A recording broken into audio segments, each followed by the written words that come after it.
Fusion micro finance का IPO markets में आ चुका है। सबसे पहले हम डिस्कस करेंगे कंपनी के बिजनेस के बारे में, फिर मैं इसके पॉजिटिव और नेगेटिव आईपीओ के आपके सामने रखूंगा। फाइनेंशियल्स और वैल्यूएशंस के बारे में डिस्कशन करेंगे और ग्रे मार्केट प्रीमियम की मैं आपको जानकारी दूंगा, और इसके साथ साथ हम लास्ट में देखेंगे कि इस आईपीओ में पैसा लगाना चाहिए या नहीं, और अगर लगाना चाहिए तो कब तक लगाना चाहिए, शॉर्ट टर्म, लॉन्ग टर्म, या सिर्फ लिस्टिंग गेन के लिए। तो सबसे पहले बात करते हैं कंपनी के बिजनेस के बारे में। कंपनी एक माइक्रो फाइनेंस एनबीएफसी है और इंडिया की second largest micro finance NBFC है, जो छोटे लोन्स में डील करती है, छोटे वैल्यू के लोन्स देती है। रूरल इंडिया में काफ़ी अच्छी प्रेजेंस है कंपनी की, और क्रेडिट एक्सेस ग्रामीण जो ऑलरेडी लिस्टेड कंपनी है उसके बाद ये इंडिया में सेकेंड नंबर पर आती है। कंपनी ने अपने ऑपरेशंस की स्टार्टिंग करी थी ईयर 2010 में, और कंपनी के जो फ्रेश इशू के प्रोसीड्स होंगे वो कैपिटल में यूज होंगे कंपनी के, जो आगे कस्टमर्स को लोन देने के लिए यूज किया जाएगा। तो कंपनी के पॉजिटिव्स और नेगेटिव्स मैं आपके सामने रखता हूँ। नेगेटिव की बात करूंगा सबसे पहले।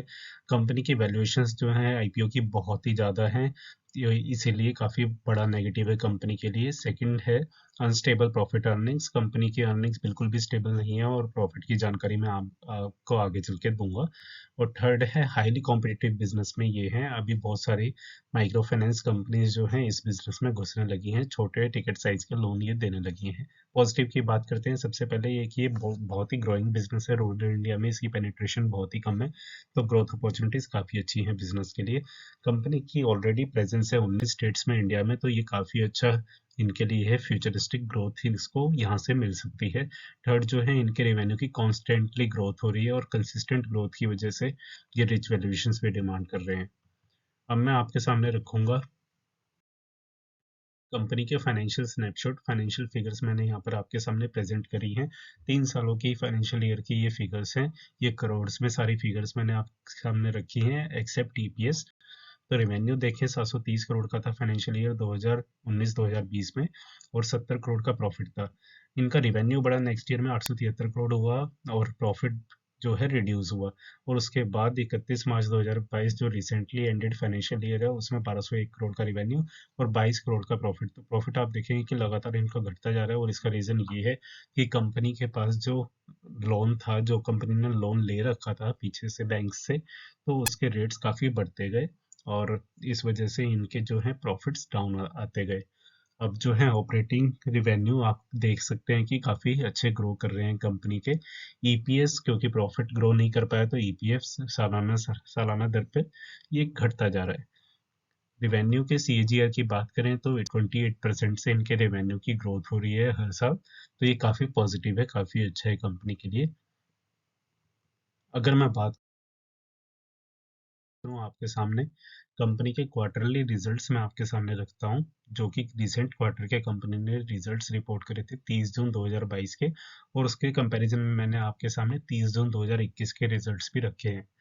तो इसी के बेसिस पे कंपनी इतनी हाई वैल्यूएशंस डिमांड कर रही है, क्योंकि कंपनी के रिवेन्यूज तो बड़े ही हैं, 360 करोड़ के हैं, और प्रॉफिट काफ़ी अच्छा इनका रिवेन्यू के कंपैरिजन में भी देखें तो रेशियो जो आप पिछले सालों में देख रहे थे उससे बहुत ही बेहतर रेशियो आई है। प्रॉफिट जो है काफ़ी अच्छा आया है, 75 करोड़ का प्रॉफिट आया है।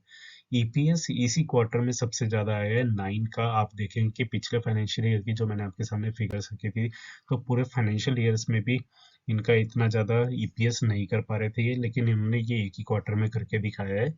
और कंपैरिजन करें इस सेम क्वार्टर प्रीवियस ईयर जो भी 2021-22 का फाइनेंशियल ईयर था उससे, तो उसके कंपैरिजन में प्रॉफिट काफ़ी अच्छा है और रेवेन्यू भी काफ़ी अच्छा ग्रो किया है। तो सिर्फ और सिर्फ ये एक क्वार्टर के रिजल्ट के बेसिस पे बहुत अच्छी वैल्यूएशन डिमांड कर लें, मुझे ये वाजिब नहीं लगता है, और इस वजह से मैं यही कहना चाहता हूँ कि इनके प्रॉफिट जो हैं अभी स्टेबलाइज नहीं हुए हैं, और ये अनस्टेबल प्रॉफिट्स हैं। कंपनी के पी रेशो की बात करें, अगर मैं कंपनी का P ratio previous financial year ending के पी के बेसिस पे निकालूं तो करीब करीब 140 का बैठता है, और इंडस्ट्री का पी जो इन्होंने मेंशन किया है वो है 114 का एवरेज पी रेशियो, तो उससे भी ज़्यादा ये डिमांड कर रहे हैं। इसके बाद मैं आपको आईपीओ के साइज की बात करूंगा। 1104 करोड़ रुपए का आईपीओ है, जिसमें से 600 करोड़ जो है फ्रेश इशू है, और 504 करोड़ ऑफर फॉर सेल है, जो एग्जिस्टिंग इन्वेस्टर सेल करके निकल रहे हैं। सेकेंडली, कंपनी के प्राइस बैंड आईपीओ का है 350 से 368 अपर प्राइस कैप, और कंपनी के शेयर लॉट साइज है 40 शेयर्स का, और आपको जो इसमें मिनिमम इन्वेस्टमेंट करनी होगी वो 14,720 की एक शेयर की करनी पड़े, एक लॉट की करनी पड़ेगी, सॉरी। और इशू क्लोज होगा 4 नवंबर को, इशू ओपन डेट है 2 नवंबर।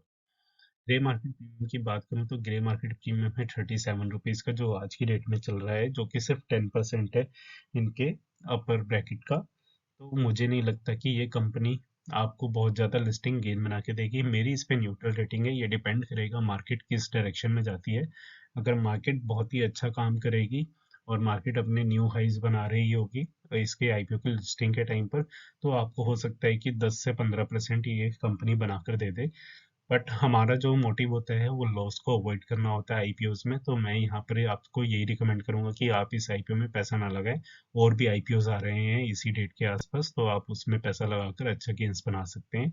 तो अपने कैपिटल को सिक्योर रखें, और अगर आपको बाद में ये कम दामों पे मिल जाए कंपनी, तो आप इसको लॉन्ग टर्म के लिए रख सकते हैं, क्योंकि ग्रोथ काफ़ी अच्छी हो सकती है फ्यूचर में।